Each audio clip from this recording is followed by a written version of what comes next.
President Floridian, writer Harley Quinn, and the right-hand man up on stage today. Let's give a round of applause for Jimmy.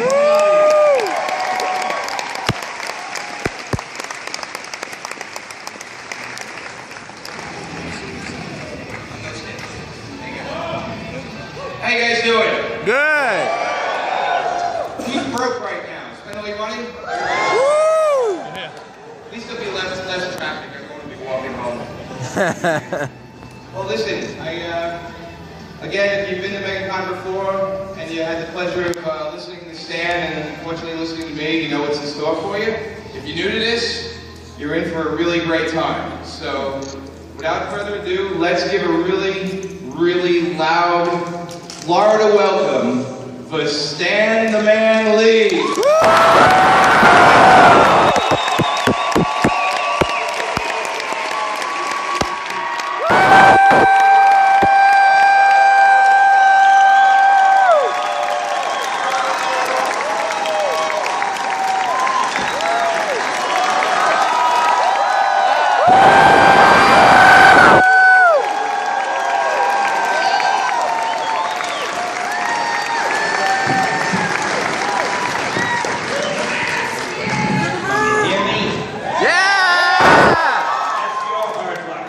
Oh, I get my old microphone, I get Jimmy come here. Hey, listen, I don't like always being with a guy who's younger and better looking and smarter than I am. That's why I'm here. No. What are we going to do up here? Well, we're here to, we like to... I got to tell you something funny. Right here, on this table, is a little sign, and it says Stan. Now, are you afraid I'll forget my name? It's 1:42, so I guess they're second guessing both of us right now. All right, so what are we going to do? Well, we're gonna say hello to Florida down here because we. Hello, Florida. Can we go down? Hello, Stan! Welcome to the Sunshine State. And we're gonna, well, look, it's always a special occasion to have you here. Oh, I agree. You know.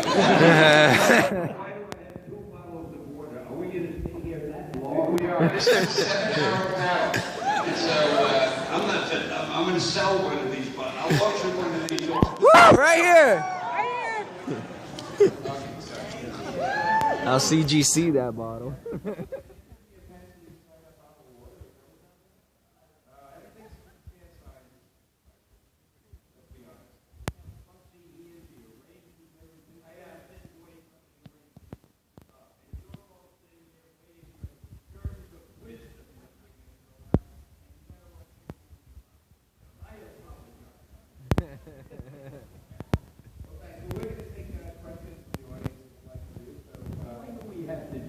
Because we have nothing else to talk about. Well, I can think of things to talk about. Like what? We can talk about what have you been doing lately?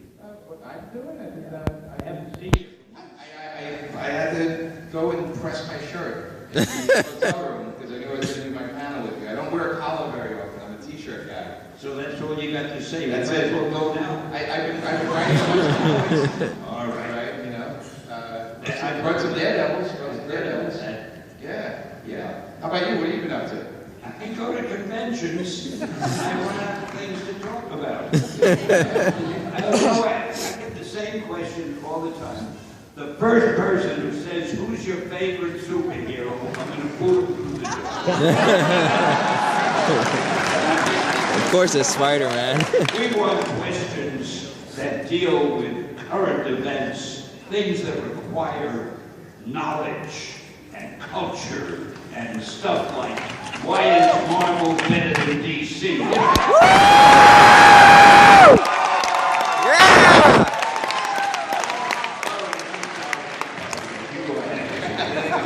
Well, except for Harley Quinn, of course. No, we'd love to take some questions from you guys, and I guess how we're doing this. Let's go. You in front. I'm gonna repeat the question. Before you do, I gotta tell you, even though I look like a model of physical perfection to you, I don't hear as well as I used to. So the chances are I won't be able to hear the question clearly. So Jim will repeat it to me. So I don't want you to think he's doing it because he has nothing else to do. But yeah. Okay, here we go. Go ahead. All right, Stan. I know. Over here, for the microphone. Oh, microphone. Oh, there we Oh, go. here, come on. Can you bring the Yeah. I'd like to make everybody work with the question. There we go. Guys, all right, let's do 10. Just a couple, guys. Come, we got plenty up here. I don't think we're gonna get to all of them. There's Waldo. There's Waldo. Oh, there we go. That's it, right now. Go in. All right, thank Do you. the last one. I know you've been married for over 60 years to your wife. Congratulations. My question is, have you ever designed for or with her in mind a particular character?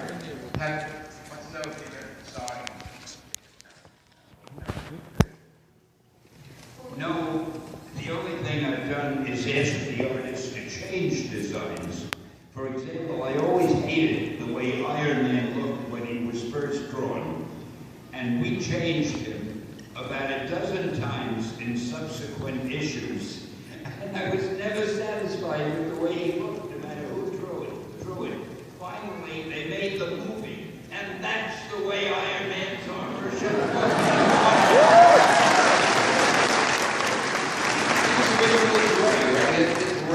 No, yes, but actually the one who was originally gray was the Hulk.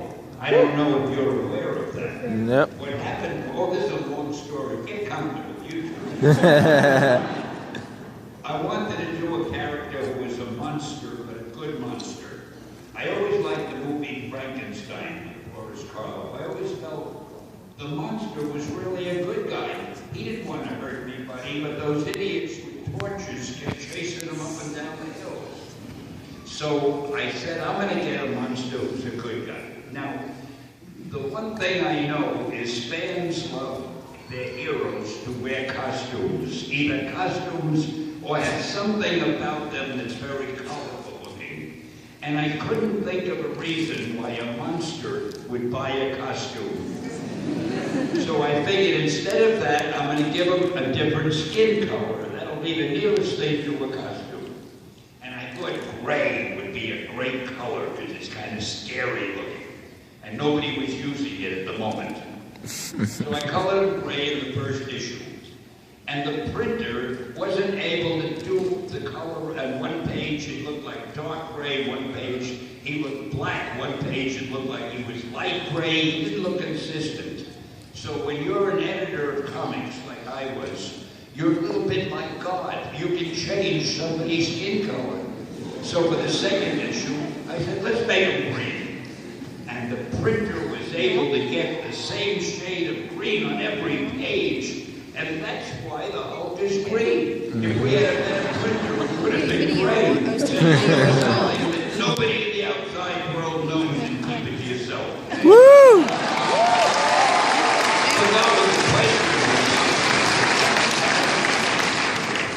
Hi, Stan, I wanted to ask you.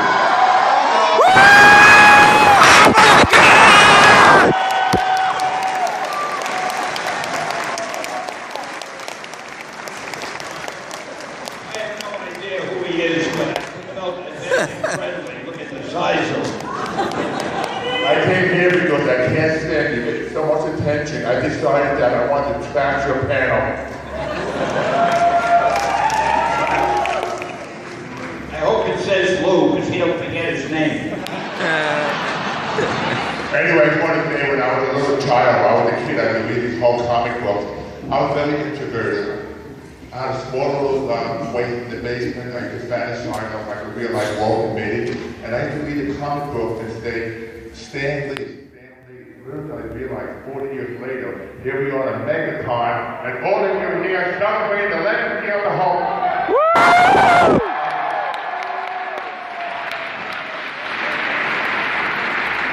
I have no idea what the man does or who he is, but he speaks very well. I was telling what a nice guy you are, that when I was a little kid, I could read the magazine, the whole comic book, I could do the comic. That's the reason why I look like it today, because I want to be like the Hulk, and thank you to you. You know how long it took him to wash the green off? He still got a little bit behind the ears. Don't you love this guy?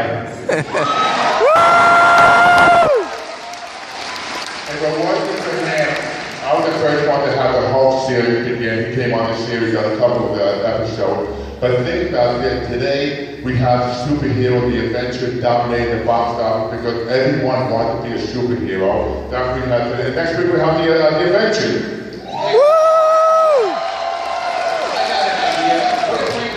Guardians of the Galaxy. What if the three of us were the next Guardians of the Galaxy? You mean we're not? Well, we would need somebody like Yanu or, you know, like to help us out. And, Well, think of a character, and I'll definitely play the character. Yeah. That would be awesome if you could go out. I think he's leading up to something. Think of the Guardian Galaxy here. That's what my Michael Rooker.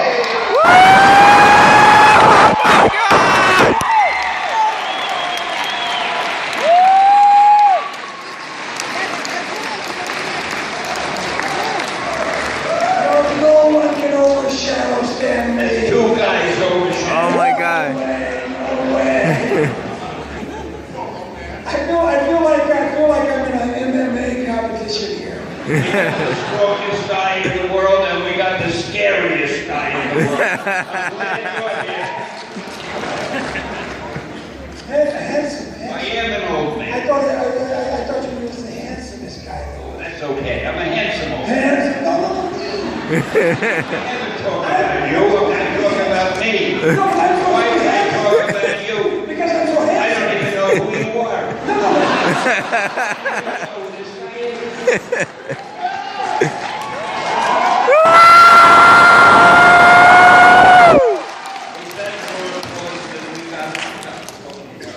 You're all right. You guys are awesome. Oh, I have to sit down?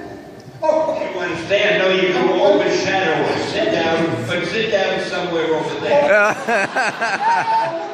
this is Mike. You better not take loose chair, he'll tear you apart. Remember when I told you how to build yourself up low? I did 100 push-ups before I I came. gave him all his exercises, I told him what to do. Woo! Alright, here we go. All right, what are we doing now? Okay, I have a question. Oh, question.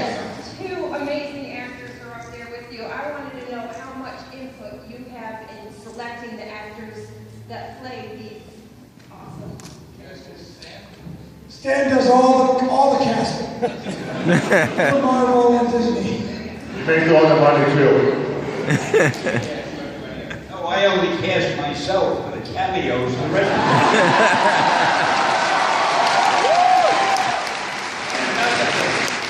want you to stop referring to them as cameos.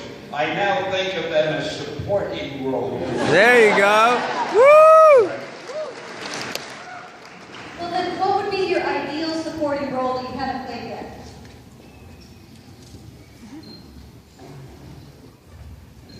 It would be if Lou Ferrigno and whatever his name is, Michael, if they were in the movie and I was the guy who beat him up, Yeah! that would be a great role.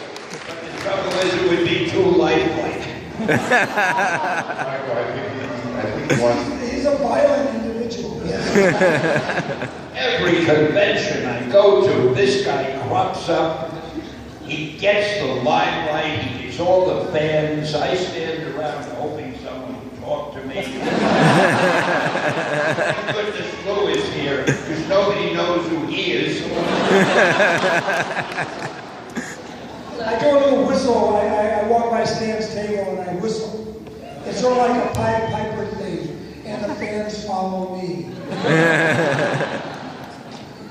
Can't tell what he says when he talks into the microphone. But it's okay. It's never worth hearing anyway. See, they're talking about me. Listen, let's get a big round of applause for our special guests here that have to get back to work. Thank you, guys. Go back to the plate.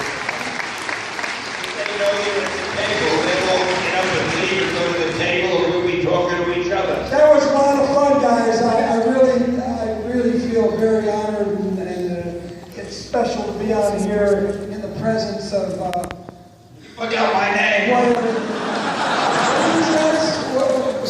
who's this guy in? Stanley! I want to ask you something about zombies. Yes, sir, go ahead. I have a very important zombie question. You can help me with this. If you were dead and then you came back to life, why would you want to hurt people? You'd be so happy. Ooh, I'm alive again. You'd want to go to the movies. You'd want to have a steak dinner. Why would you want to be a bad person? I want that whole idea to change, and I want it more realistic. I want you to be a good person. Not easy. I thought Earl Dixon was a good person on The Walking Dead. They killed him off on The Walking Dead. How many of you feel you're disappointed they killed him off? Oh, yeah, but you know what? If that hadn't happened, I would not have been in Guardians of the Galaxy. Yeah! Thank you. Love you, brother. Okay, bye, everybody.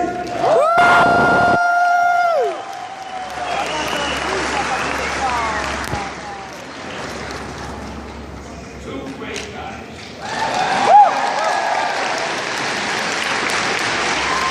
Now we're stuck with each other. Better off. All right, let's get serious. All right, we have young ladies been waiting patiently. Go ahead. All right. My question is, Stan, what is your most favorite thing about seeing your comic books come to life and playing supporting roles that you put in?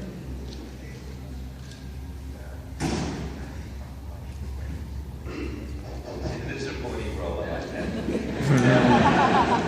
I I can tell you there are few things as thrilling as seeing something that you had a hand in creating coming to life on the screen and being even better than you thought it could be.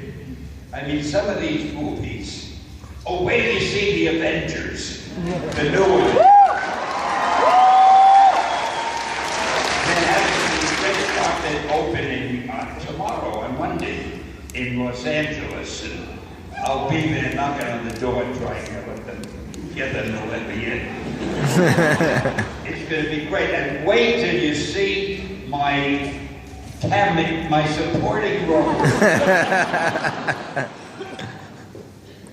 He's saying I'm not allowed to tell you what you had. I know that. I can't tell them. It's the first supporting role I've had that has 2 scenes. The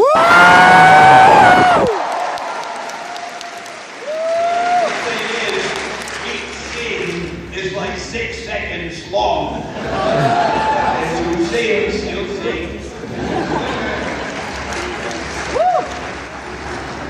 All right, what's your question? What was your favorite supporting role that you played in?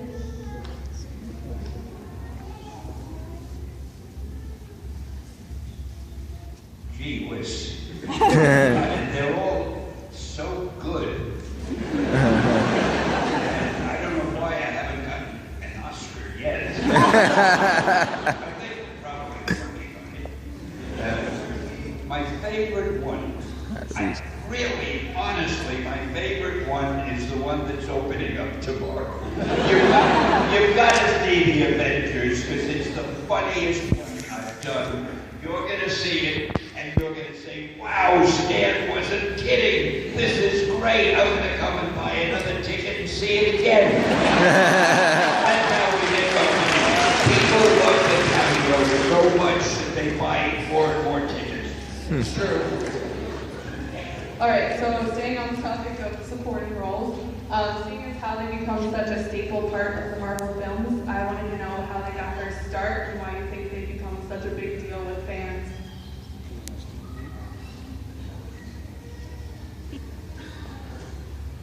You know, it's amazing. It takes the person a couple of minutes to ask the question, and this is why you're a good writer and editor. You condense it down to a few choice words. You're very good at that. Now I forgot the question. So did I.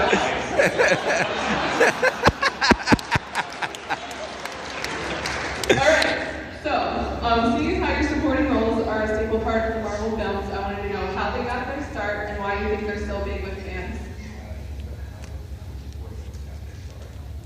how I start. It's because of the guy who did the first X-Men movie. Brian Singer. I was testing him. Brian Singer. I met him just the other day. Oh, he's doing the new X-Men, and he offered me a cameo in that to meet him. Woo! I wasn't in the last X-Men because they were shooting it in Europe, and I just couldn't get away. I couldn't afford the fare. The question was, oh, how did it all start? Is that what it was? Sure. Brian Singer was doing the first X-Men movie, and he said, Stan, how would you like to be in one of the scenes? Now, you'll find this hard to believe, because you know how bashful I am. But I said to him, I'd love it. So he had me play a guy who was selling hot dogs on the beach when one of the characters walked by. And it didn't require much talent. All I did was hold the goddamn hot dog. I must have done it so well. And when, I forgot his name, directed the Spider-Man. Sam Raimi. He's a friend of mine. When Sam Raimi did Spider-Man, he said, hey, how would you like to be in one of our scenes too? And I figured now I'm getting a real chance to act. So I said, yeah, what'll I do? He said, well, you're going to be in the crowd downstairs looking up worried as things are happening. It's been about 2 seconds. But again, I must have done it so well. And all of a sudden they were asking me to do cameo about the supporting role. One funny one, I thought if you saw the Fantastic Four, where I couldn't get to the wedding because they didn't believe who I was. So that was kind of good. Although anybody would believe who I am, nobody else like me. Well, I think the fun part for us, if I'm right, is that we wait for that scene. We wait for Stan to appear so we know it's a Marvel movie. We know it's a Stan.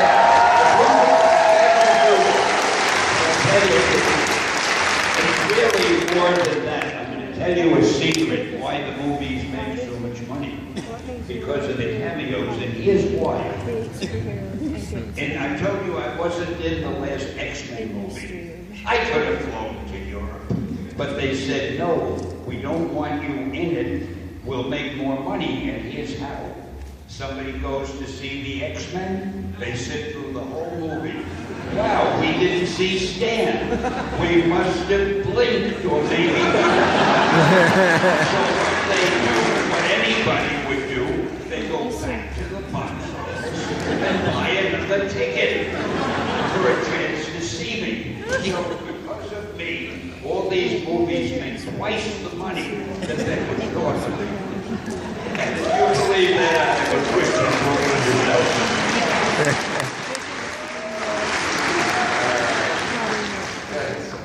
My question is that I want to know how you came to create Daredevil and why did you have passion in Daredevil? Yeah. So the show hasn't finished yet. I mean, I got a cameo in Agent of S.H.I.E.L.D. Yeah, woo! Another one, what is it?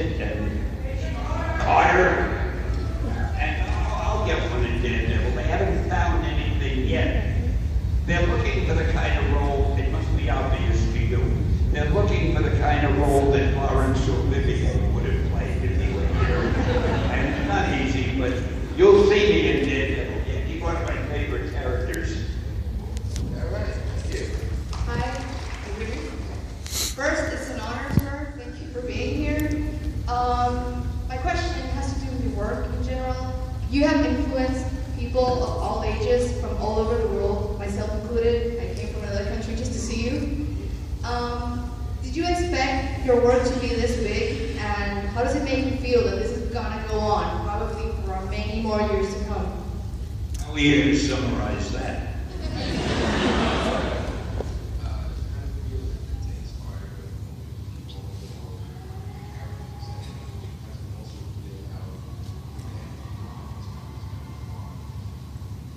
I'm going to show you why I'm such a good guest at the panels and why people love listening to me. It feels good.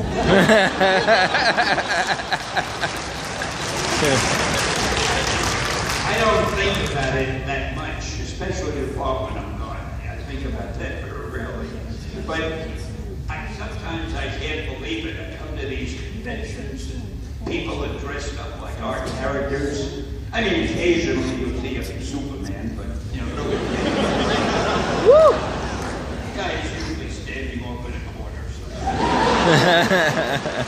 Oh, you ever notice Superman lives, what city is Superman in Metropolis, and Batman lives in Gotham City, and where do our characters live? New York. Woo! Real city in the real world.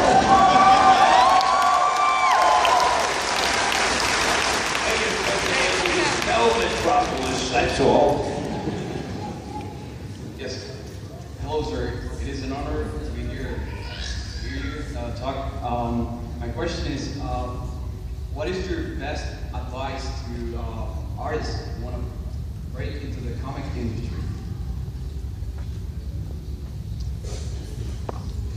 Draw good.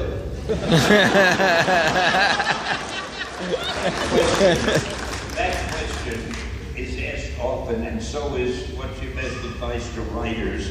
And honestly, I don't know how to answer either of them. What you've got to do if you're an artist or a writer, if you're an artist, you've got to send samples of your artwork to the editor of whatever book you're interested in at Marvel or at any company, and hope that they'll like your samples. And you got to remember, your artwork has to be at least as good as what's being published now, or they've no reason to hire you because they've already got artists who can draw the way they're drawing. You've almost got to be, in fact, you've got to be a little bit better than the people we have in order for an editor to say, wow, look at this, this is great, let's call the guy. With writing, it's even, see, it's easy to tell how good an artist is. You look at the drawings, right? With writing, you have to do a lot of reading, and that's a little difficult. So if you're a writer who wants to get into comics, it helps if you write something else, like if you have a novel published, or if you have stories published in some regular magazines, where you can send those to the editor, and he can see, oh, this guy's a professional, he's been published, and he reads it, and oh, this is pretty well done. But if you're just a guy who writes a letter and says, I'd like to write Spider-Man, or this or that, they don't know what to make of it. It is very difficult to get into the business now, unless, as a writer, unless you're already really a professional. As an artist, again, all you've got to do is have artwork that'll knock the editor's eye out. Not easy, but I'm giving you what I think is the truthful answer. Am I right? Yeah, absolutely right. I mean, and now we have the internet, you can post your artwork on it, you can link people to it, you can even link forgot about that, you're right. And you can link an editor, you can say, look, here's my work. Honestly, if you blow them away, they'll probably call you, because we're always looking for unbelievable artists. There's a lot of middle-of-the-road guys, and you just have to say to yourself, I have to be better than everybody else. You have to be better than what you're looking at, and it's always the goal to go for. Okay? So, wish you luck. See why I like this guy who explains things that I do. I want to take a second to see the camera to focus on this. I have the world's smallest Stanley in my hands right now. I don't know if it's, can you get any closer or no? Can you guys see it? It's a small stand. If you look at it, it's brilliant. It's so dead on. I can't even tell you. It's unfortunate that I can't just walk around with it. But it's made by a company called KoR-x-SPIDERMAN. It's a 3D figure. They actually scanned sand and made this figure. And we have, I think, 3 of them. We're going to give away. Yeah, we have a few of them. We're going to do What we're going to do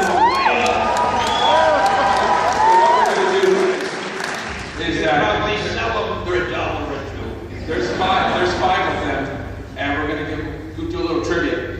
But the first question, it's got to be the true Marvel fan. Not everybody's a true Marvel fan, but the first one is going to go to only the people that is wearing a Spider-Man related item. Stand up. I gotta Spidey, guys. Right here. Okay. Now, okay, here's the question, guys. All right. What issue? Oh, I can't say that one. Hey, who was? I can't remember the editor's name that told Stan not to do Spider-Man, because originally Spider-Man, his editor told him Spider-Man can't be a kid, he's got to be an adult. You guys know anybody? Nope. Sit down. Guy, person right there. Yeah. Nope. The guy right there. Me? Yeah. Alan Feynman. Who? Alan Feynman. Nope. Straight two. Okay, who else? Anybody? If you don't know the answer, we'll just move to the next one. I get right there. He said Okay, it. what? He said it last year. I can't remember. Look. Well, we'll get to you in a minute if you don't know. These guys, they have the first dibs. How about you? No? Search that up on your phone. Okay, what is it? What? That wasn't Ditko. Oh my God, no. That's right. It's good. There you go. Get the first one. That's what it was. Yeah. It was good, man. Okay, the next one is, this one's an easy one. What was that? Okay, don't yell it out. Thank But what was the issue that the original Green Goblin died in? Right there. There you go. Oh, two Spider-Man fans. Okay, here's it. Okay, go ahead. All right, here's one for you. You guys all saw the original Spider-Man with Tobey Maguire, right? Yeah. There's a close-up shot of him sketching out his Spidey suit for the first time in his notebook. What Marvel artist, whose hand was used to draw that? Oh shit. Dang it. That's a good one. Wrong. Yep. Back there. Nope. Wrong. Right here. Nope. Oh. Yep, you win. Bill Menace. Man. All right. Here's a simple one, guys. Everybody should know. Everybody's in here's a big fan of Stan's. First person raises their hand only. How many years has he been married? Oh. Let's go with the young lady right here. No, how many years? I got to do the math quick. You got 5 seconds. 1, 2, 3. Even I had trouble with it. 4. Come on, it's 67. Going. There you go. Right answer. There you go. All right. I had it too. How many we got left? I had it. And my YouTube people heard me too. Okay, that's it. Dang. I gotta tell you a little something. That guy who was asking you these questions is Max Anderson. He's an associate.